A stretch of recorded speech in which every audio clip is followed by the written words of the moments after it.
Mungkin sebagian orang yang menonton bacotan ini adalah anak broken home.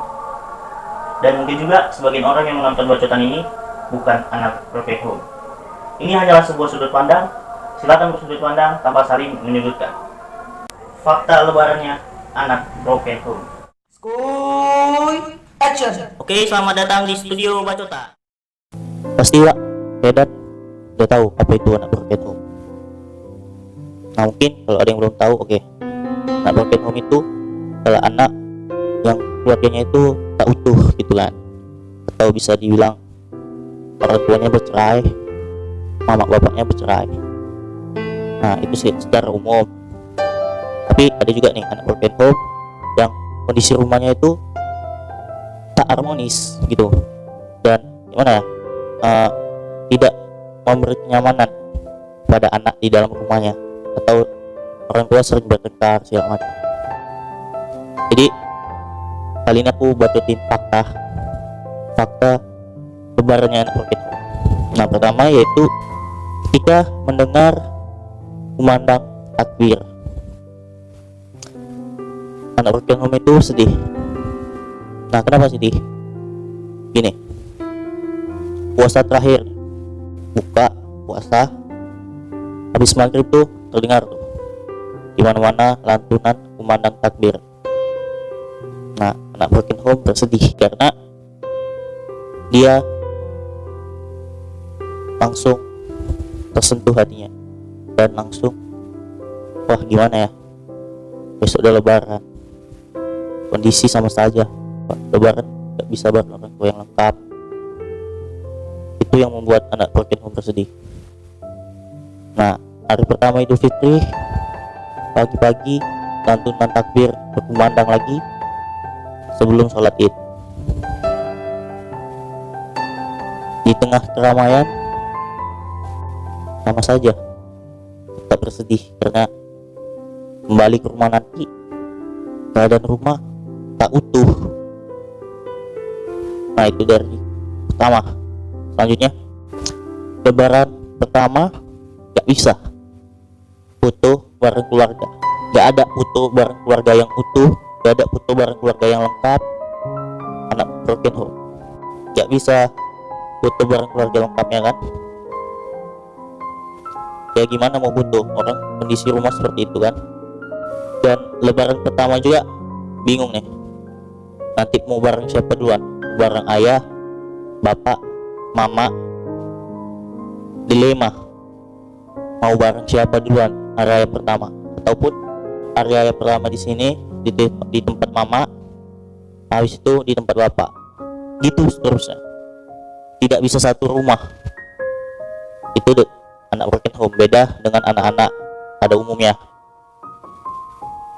lebih memilih berdiam di tengah keramaian.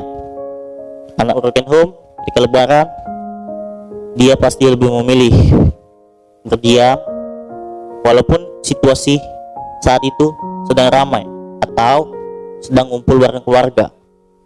Anak broken home pasti lebih memilih berdiam diri karena sanak saudara, sepupu-sepupunya ketika lebaran ngumpul dan mereka semua lengkap, ada ayah, ada ibunya, ada mamanya, bapaknya, abangnya, segala macam lengkap.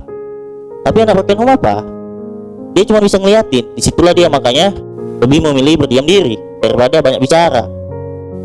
Gak bisa disalahkan juga. Emang gimana ya, tekanan batin itu menyerang. Itulah anak broken home. Ketika tekanan itu menyerang, dia lebih baik berdiam diri. Dan masih syukurnya dia masih mau ikut kumpul. Ada juga yang lebih parahnya, dia tidak mau ikut kumpul tapi lebih memilih untuk masuk ke kamar, untuk tidur, ataupun mengurung diri lah kalau bisa kita bilang. Ketika lebaran berkunjung ke tempat rumah-rumah kawan-kawannya, kedan-kedannya, gak sengaja juga sebelum masuk nampak dari pintu kawannya lagi ngumpul sama mamanya, bapaknya, abangnya, kakaknya, adik-adiknya lengkap. Langsung nyesek. Seandainya aku yang berada di posisi itu.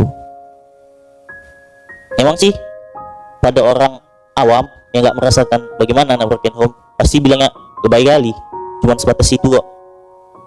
Kalian bisa bilang lebay. Oke, aku sebagai perwakilan anak broken home, kalian bisa bilang lebay, tapi kalian nggak tahu bagaimana merasakan apa yang dirasakan oleh anak broken home ketika melihat itu.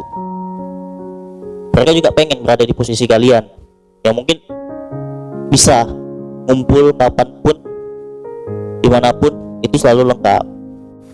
Jangan hujat anak broken home, tapi dukunglah bagaimana caranya anak broken home itu bisa bangkit, bisa berkarya, dan bisa buktikan bahwasanya dia jauh lebih baik ke depannya. Pengen juga liburan bareng, otomatis ketika lebaran pasti orang-orang pada liburan bareng keluarganya, mama bapaknya, adik-adiknya, abang-abangnya, saudara-saudaranya lengkap. Pengen tuh liburan bareng keluarga yang lengkap tanpa harus ada yang terpisah, tapi nggak bisa. Dia harus memilih kalaupun mau liburan bareng mamanya, bapaknya, ataupun tidak sama sekali. Anak broken home juga pengen liburan bareng keluarga lengkapnya, tapi tidak bisa. Tidak seperti kalian yang keluarganya utuh, yang keluarganya lengkap. Manfaatkan sebaik-baik mungkin.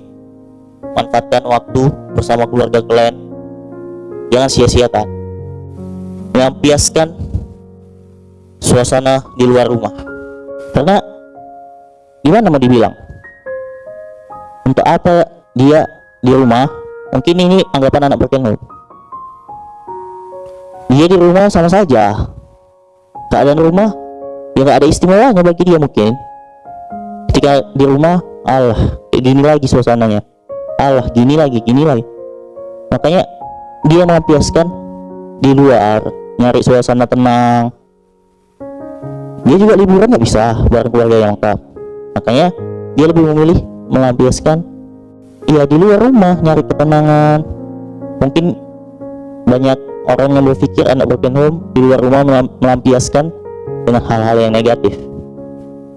Jangan salahkan dulu, stop menghujat. Tidak semuanya seperti itu. Ada faktor yang mendasari kenapa bisa melakukan hal-hal yang negatif. Mungkin faktor lingkungan dan faktor internal di dalam keluarga.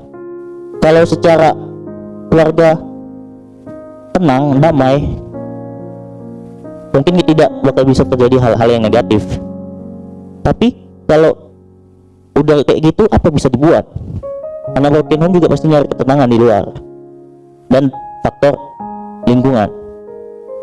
Mungkin kalau anak broken home-nya bisa berpikir ke depannya, dia bakal keluar pada zona yang memang menurut dia itu tidak layak untuk diikuti.